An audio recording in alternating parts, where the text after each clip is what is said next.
кош бойлуулукту сактануучу жолдору көп. Бул биринчиден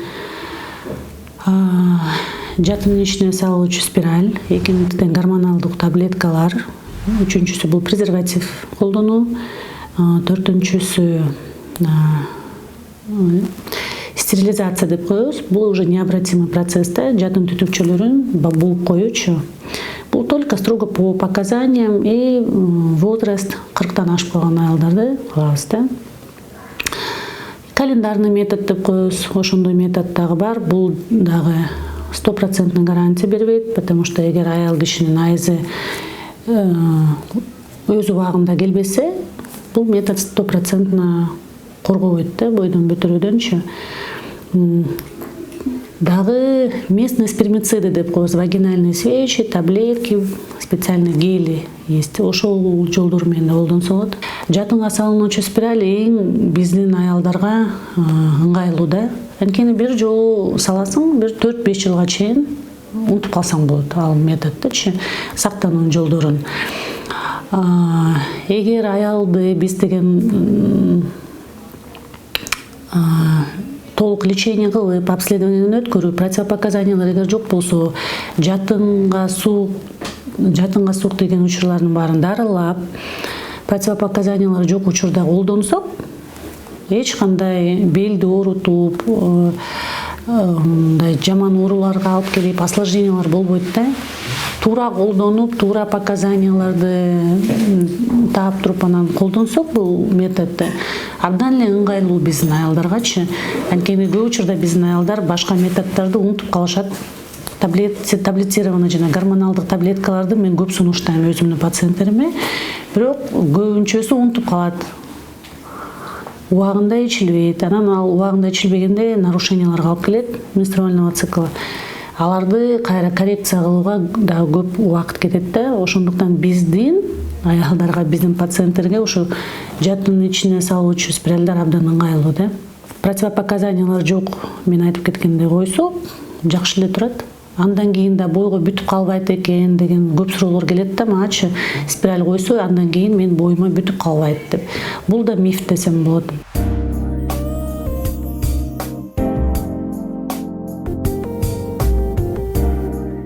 Гормоналдык таблеткалардын дагы түрү болот да. Низкодозированный, комбинированный оральные контрацептивы, монофазные деп бөлүнөт да, двухфазные депчи.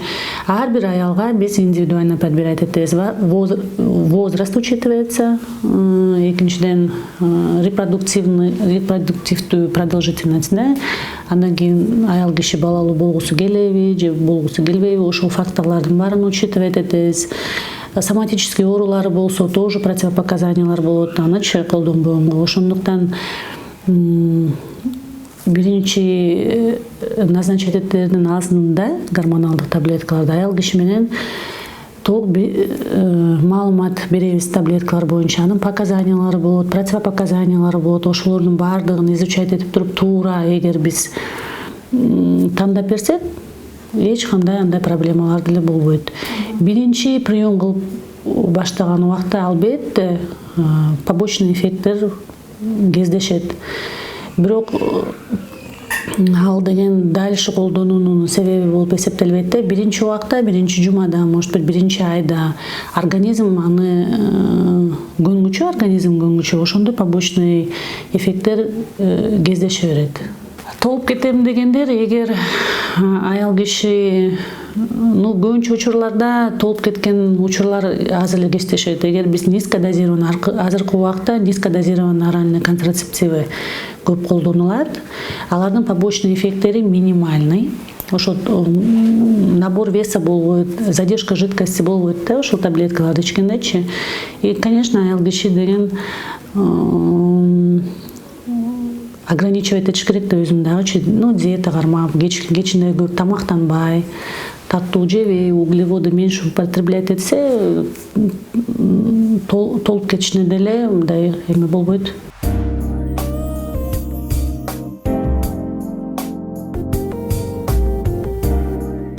Албетте бул жаңылыштык. Бул метод жана сиз айтып кеткендей прерванный половой акт деп коебуз. Бул 100% методдордун бирине кирбейт да. анан силер айтып кеткендей дароо барып зарыгылып, анан сразу спринцеваться этип эметсе тоже бойго бүтпөйт деген бул туура эмес көрүнүш. Анткени эгер кандай десем сперматозоиды активный, то ошо бир капля жана энакулятта дагы активный живой сперматозоиддер болсо, албетте бойго бүтүп калыш коркунучу болот да. Ошондуктан прерванный половой акт бул 100% бойдон бүтүрүүгө кирбейт методдоруна.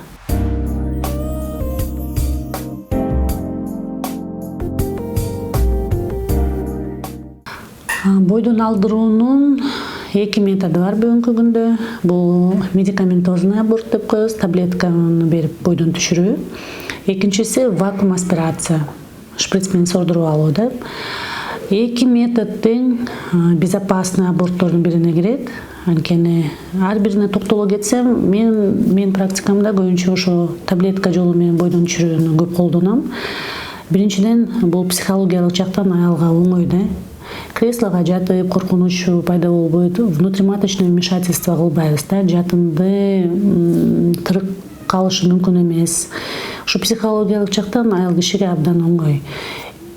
Биринчи таблетканы колдонушат, бир суткадан кийин кайра бияка кайтып келишип, биздин көзөмөлүбүздө калган дозаларын ичип, ушул жерде биздин көзөмөлүбүздө болот дагы. Бойдон түшүрүп алгандан кийин 1-2 саат наблюдение кылып туруп, ультразвуковой исследованиеден өткөрүп, толук жаш түшкөндүн дароолоп туруп, анан биз пациентканы үйүнө жөнөтөбүз. Экинчи метод МВА бул абдан кандай десем, бул таблетированный абортто көбүрөөк убакыт колдонулат да. Биринчи күнү ичет, үчүнчү күнү кайтып келет, бир жумадан кийин контрольный ультразвукка келиш керек. Это бир жума, бир 10 күнгө чейин созулуп кетет да.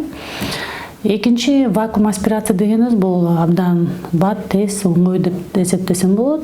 Анткени дегенде пациентка келгенде эле биз керектүү анализдерди алабыз, жарым сааттын ичинде даяр болот. Местное обезболивание менен эле вакуум, шприц вакуум менен, ручной вакуум аспирация менен сордуруп алабыз. Пациентка бир жарым саат биякта көзөмөлүбүздө болот, жатат, жарым сааттан кийин, 1 сааттан кийин үйүнө жөнөй берсе болот. Эми самый щадящий, безопасный, конечно, бул медикаментозный аборт деп эсептелет да. Эгер туура колдонулса, пациенттер дозировкаларын туура ичип, биз айткан убакыттарда туура колдонуп, айткан рекомендациялардын баарын туура убагында колдонулса, медикаментозный аборт успешно өтөт 90%. Көбүнчө учурда биринчи абортту алуу бул эми коркунучка эле жатат. Биз сунуштабайт элек аялдарга, кыздарга, өспүрүмдөр болуп биринчи жолу бойдон алдырбоосуначы. Эгер медициналык же социалдык жактардан ушундай показаниялар болуп калса, албетте алууга туура келип калган дагы учурлар болуп калат да. Бирок после аборта туура дарыланса, гормоналдык коррекция болсо, туура колдонуучу бойго бүтпөчү дарыларды өз убагында биз жазып берсек, ошолорду пациентка өз убагында туура колдонсо, кийин балалуу болууга эч кандай таасирлери деле болбойт. Көбүнчө учурда 1 жыл сунуш берет элек бойго бүтүрбөй сактанып турууга, дарыланып, восстановиться да. Анан 1 жылдан кийин уже предгравидарная подготовка деп коебуз. Ошого жубайлар менен чогуу келип, толук обследованиядан өтүп, толук дарыланып, анан планировать этишсе, жакшы эле положительный результаттар болот. Эми биринчи жолу кыз баланын боюна бүтүп калып, анан бир социалдык же медициналык жактардан абортко чалдыгып калышса, кийин боюна бүтүп калбашы мүмкүн деген бул мифке жакын болот да. Ошондуктан баардыгы эле эми аял киши туура дарыланып, өз убагында дарыланып, сактоочу каражаттарды туура колдонсо, 1 жыл убакыттан кийин кайра бойго бүтүүгө мүмкүнчүлүгү болот. Мурдакы методдор уже артта калган. Азыр более безопасный, щадящий методдорду колдонобуз. Андан кийинки дагы уже рекомендацияларды туура берип, ошолор туура колдонсо пациенттер 1 жылдан кийин, даже 1 жыл эмес, жарым жыл мүнөт. Мне даже менин практикамда аборт жасаткандан кийин 1 айдан кийин кайра келип калган, кокустуктан бойлоруна бүтүп болуп калган учурлар деле болот да. Ошондуктан такыр боюна бүтпөй калат аборт жасагандан кийин. Бул мифке жатат.